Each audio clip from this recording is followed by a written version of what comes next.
Hey guys, Richard here with another live game commentary. Today we're playing as Nautilus, something that you probably won't be too surprised to see us play, because Nautilus last season on our main account was our best champion as far as win rate goes. 70% win rate over 40, 50 games, however many games I played in him. Pretty good win rate, better than any of my other champions. This season as well, to be honest, I'm kind of sucking on him, but a small sample size, I should say. But today is something slightly different because when I've been playing Nautilus, I've been playing him top lane. That's why I've been having a lot of effect with him. I need a good leash though. Today we're playing him jungle. Jungle Nautilus, initially when Nautilus was, since his inception, he's been considered, well initially he was considered as a jungler. After some time he stopped being played as a jungler and he's just been a top laner instead, but he's still an incredibly strong, in my opinion, potentially incredibly strong jungle choice. And I kind of want to test that today, and I kind of want to show you guys how strong Nautilus can be, because I know how to play Nautilus like the back of my hand. Nautilus, like the champion itself, I can play in and out. So let's see how he does as a jungle. Now, one of Nautilus's biggest problems is that his clearing in the jungle, the biggest influencer to his clear speeds rolls around his W. It's this shield thing. Now, when this shield thing is up, you do a lot of damage with your auto attacks, which means you clear very fast. When it's down, you do not do a lot of damage with your auto attacks. The shield itself that it provides is really nice too, but again, when basically, in the jungle, your W gets popped because jungle monsters, they hurt you, funnily enough. Funny how that works. And then you lose all your damage. So that's really like the biggest problem with Nautilus, honestly, is that he loses his damage when he's clearing the jungle, and it really does hurt him, which is why you need a good leash, because if you're tanking jungle monsters, you will clear pretty slow. And you'll see here as well, my single target clearing revolves heavily around the use of my W, and my W, I get like 2 or 3 swings out of it, and then it goes down. But anyway, guys, runes and masteries, you want to go for 80 reds, or sorry, I think optimally you'd go for attack speed reds, and then probably health per level yellows, unless you're against like a really hard AD matchup, which arguably you could say Rengar is. But I don't know, Rengar isn't really like an early game champion in my opinion, like a Lee Sin or a Kha'Zix or a Shaka or something. So I would say, like, you don't need the armor for clearing. You're usually fine for clearing. So health level, and then AP boost and AP Quints. That's what I would recommend. Now this game, because on this account I don't have great runes, I think I'm attack speed reds and like AD reds, attack speed Quints, and like MR blues and all that shit. So, and armor yellows. But it doesn't really matter, honestly. One good thing about Nautilus though in the jungle is that, like I said, his AoE clears kind of suck. Sorry, his single target clears kind of suck, but his AoE clears are really good. So you can take camps like that, like the chicken camp, with pretty big ease, which is really nice because chicken camps give you a lot of experience, and then the Krugs as well will be doing a similar thing for me, so I'll be able to get a lot of help off of that. So I'm just going to go ahead and finish this red buff here. You can see that I've done a clear which rolls around going for the like level 4 clear here. This is not a level 3 clear which goes into a gank. I could have done a level 3 clear going into a gank. It's more just preference than anything else, but I want to just farm. Really, I just want to farm and talk about him a little bit, and I don't really feel like I'm under any pressure to make big plays. Nautilus's ganking though is pretty good, so if you want to do a level 3 gank, you could certainly go for it. Like I say, AoE clear is pretty good on Naut, so I'm just going to kite these things out a little bit because I'm a little bit unhealthy here. My health is a little bit low. There we go, just go ahead and kite these bad boys out. Of course, champion that Nautilus is, you rely on your cooldowns a lot as well, so kiting means that your cooldowns come up, so you got like your more uptime of your abilities when you're clearing. Now I do want to go up top and help this Fiora because I see that Rengar is looking to do something top side, so I would like to maybe go and help him, but I'm really low, so if we end up being in a fight, we're pretty screwed. So I'm just gonna hide here. I don't know if Riven's gonna try and do something cheeky, but if she does, I want to be here to stop it from happening. Should be going in here, but of course. Oh, hello. It's a good catch here. And there it is. Alright.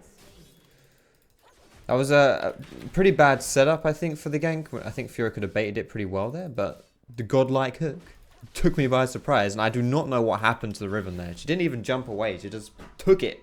She just sat there and took it. I'm okay with that personally. It's how I like my women. That sounds a bit bad. But either way, there it is. It's all gone. So if you're out and build on Nor, you can... I would still say, like, whether you go for Cinderhulk or Runic Echoes, it's kind of... That doesn't work anymore, mate. Kind of up to you, but I think you should... I think Cinderhulk is better.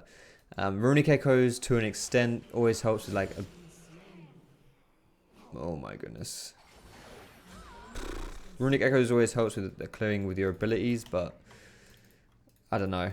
It's going to make me so squishy, and I don't really want a lot of AP this game. Let's see, I'm going to come down here and see if we can get onto this Rengar. I knew Rengar would be around here because he just showed mid as well, so I knew he'd be about. I don't want to scare that guy, but I don't really want to fight him, and I don't want to push this either. Well, it's going under the tower, so I'll be able to soak up this experience. So yeah, Cinderhulk is just for tankiness, and I don't really need to do anything else this game apart from be tanky. We have a high damage top laner, high damage mid laner. I guess our support is a bit tanky, but still. Bonk. There we go, I'll leave the rest for Varus. Whenever you do see lanes in that position, by the way, guys, if you see there's a bit of CS for you to take for free, just always go ahead and take that CS. You always want to make sure that you're in these lanes picking up the CS, because that CS is pretty valuable. Like, it gets you a decent amount of golden experience. It's like picking up an extra jungle camp, maybe even more as well. So it's really good to do. I'm going to swing in here, use the blast cone to jump in over the wall. Got my ultimate as well. That's a good flay. Gets the Courage of the Colossal Shield. Don't know if I needed to use this ult, because I'm assuming she doesn't have any summoners from dying before. But still, just in case someone dies, we're going to pop the ulti. And there goes Thresh. Not the best face check on that health, Thresh. Oh, fuck. Now I'm in trouble. I'm just going to flash this wall. Fuck it. I'm not going to risk that one. And now this is going to be a bit of a... I'm going to be in a bit of a pickle here. Because this guy's going to want to try and make a play onto my blue buff. Because he knows it's just respawn and I have no flash. So he's going to want to try this. But I don't know if he's going to actually go for it or not. I'm a bit nervous about it. But I'm healthy enough to be able to take this. Let's go ahead and take it. Now, quite an important thing to note there, by the way, guys, as well with my flash. I used my flash before I got in trouble there. I was thinking about it. I was like, you know what? I'm probably going to get in trouble right here. So... Fuck. I fucking knew that was going to happen. I knew something that was going to happen. Why are we just letting him run away though? What? Are we not going to go from here? Okay. We can go for this red though. This is the old rage invade, boys. This is what happens when you get invaded in the jungle. You have to go and... If you get invaded and you lose your buff, you have to be like an idiot and go hard to try and counter the invade. You know, you took something of mine, I'm going to take something of yours. You have to do it. Now, this is, I mean, I know I'm being a bit facetious here, but this is, genuinely speaking, this is actually a strategy, which, I don't know if it's a strategy, but it's a tendency for players, for junglers, is that when they get invaded, they'll always try and invade back to try and just like I say, you took something of mine, I'm going to take something of yours. Now, I'm a bit scared, Ryze is going to kill me here. Please don't face check this, Ryze. I'm good. So, in this situation, when I was there with Akali, it's fine because Akali's there, she's able to invade with me. But if I was just by myself, then I'll be face checking and dying for free, which is not good at all. So, if you are the jungler who, like, if you are from Rengar's perspective there, it's something to note that the enemy, if you steal something from the enemy jungler, especially if you steal it from under their nose, you can pretty much guarantee that they're going to try and do something back to you. So you can use that information to your advantage and try and bait them into something stupid. So I should be going mid here. Okay. Rengar is he inting? I think Rengar might be like angry because Rengar's got to be angry because he got killed at his red buff. Classic. Oh no! Is she dead? She's dead. Let's go hold this top instead. Nice. So yeah, Moby Boot rush here, boys and girls. Moby Boots help you run around the map even more fast. If you're playing a high ganking jungler like I am trying to do on this Nautilus, then move speed is really important. So you can run around, you gank lanes more frequently, have higher pressure. So I've gone for these Mobies really early. If I was behind, I probably wouldn't do this, but I think this is okay to do, honestly. That's the Rengar. Rengar's probably going to be really tilted, so he might just try and fight me, honestly. Yeah, like this guy just does not care. Like, he just does not care anymore. You know, this is what happens in solo queue, man. You tilt people. I should not have got a point in my queue here. There should be another point in my W. Nice. Oh, Akali fancies it. I'm not sure about this one. She does fancy it, though. Yeah. You know what? I can't get in on that. Let's get... Should we... I don't know if we can... Can we... I kind of want to dive Riven, but I don't think that's a good idea. I've got my flash up, but no ulti. Let's see what we can do here, shall we, boys? Let's see what we can do. I'm coming in, laddie. Hold still. Run towards me. That's not towards me. But then again, you don't need my help, do you? Because you're Akali. It's really nice that Riot keeps buffing champions that are not really in need of buffs. They buffed Draven when he was fine. Didn't they actually technically buff Syndra as well a patch or so ago? And now, last patch, they actually buffed Akali. Why?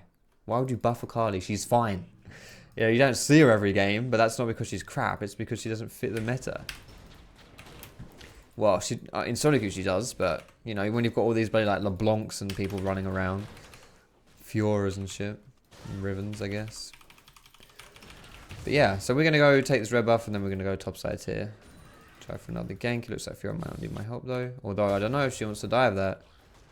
I'm going to come up here and see. Blames me for not following ints my lane. I told you that's what happened there. I told you. Whoa, whoa, whoa, whoa, whoa. There it is, boys. The old flash auto attack. The classic high mechanical engage by Nautilus. Excellent shit. We'll get this tower here as well. There are no towers down this game just yet. Kali's probably going to get mid tower first though. But if there are no towers down, prioritizing a tower push is really important because the first tower of the game gives you this bonus gold, which is really nice. Bonus gold is essentially, it's really valuable to have. It's more valuable than dragon. I would say trading dragon for a tower is actually a pretty good trade, especially first of all tower, the tower is worth more. Maybe you could argue a fire dragon might be worth more, but that's just hashtag just solo queue things. But I'm going to run to mid here. Maybe we can push with the Kali. We probably shouldn't have recalled, honestly. We should have just kept pushing top. But it doesn't look like Rises. Are they opened? Have they opened this game? 12-minute game?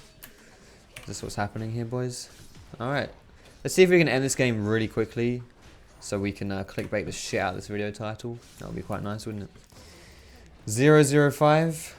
I'm 2 assists off of my license to thrill. Let's push the minions down here. Don't want to focus the minions, obviously, but if you kill minions, then your killing the enemy minions means your ally minions stay alive. Can you stop doing chickens, you slag? Let's group end. Look at that, 13-minute inhibitor. Something in it. Games like these are always a tiny bit tedious. So at this point, I'm just going to mention about, I guess, stuff that you would want to see more of in the future if you're going to be playing your Nautilus. So specifically, some things that I kind of failed to mention. Skill order EWQ with ulti in there as well. You use your W as an auto attack reset when you're clearing, so auto attack then press W. What else? In team fights, just slap your ulti down onto the enemy carries. It doesn't matter, you know, necessarily the scope of the team fight itself. Just put your ult on the enemy carry, because even if you don't get a good ulti on them, it at least always zones them from the fight, so it's always valuable. For your item build, go for I would go Cinderhulk, and then, like, I don't know what I'd get after that, honestly. It would kind of depend, but maybe some armor or something this game. Maybe not. Good items would be like, I mean, on top lane I go Sunfire, but you can't do that obviously on this guy. So, like, Frozen Fist is not bad if you're like against a full AD team like Frozen Gauntlet. And then you've got like Spirit Residue if you need MR. But you can also go for Locket too. Randuin's is fine. ZZ Rot is okay as well. And that's pretty much it. If you want to get some more offensive items, go for a Liandry's. Liandry's is really good, in my opinion, as an offensive Nautilus item. Obviously, that only applies to when you're snowballing. You don't want to really go with an offensive item. There it is, boys. The 15-minute victory. Or can we get a 14-minute here? Come on, 14 minutes. 14:59. That's going in the video title, boys. 14-minute game. Yo, I'm not even gonna click. I'm not even gonna click in the post game lobby because I don't want the post game lobby to technically say 15:00 because then I'm gonna feel bad. I saw 14:59 though. I saw 14:59. Not gonna watch the video back and double check. I'm just gonna claim ignorance and say I saw 14:59. Anyway, guys, I hope you enjoyed the video. Hopefully that kind of, like, towards the end there, at least I explained how you would play Nautilus in a more normal game, normal setting.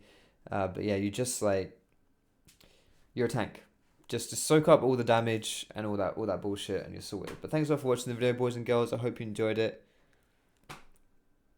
Yeah, subscribe to me if you liked it. Cheeky thumbs up as well. Most importantly, thank you so much for watching. Have a great day, and I will see you in my next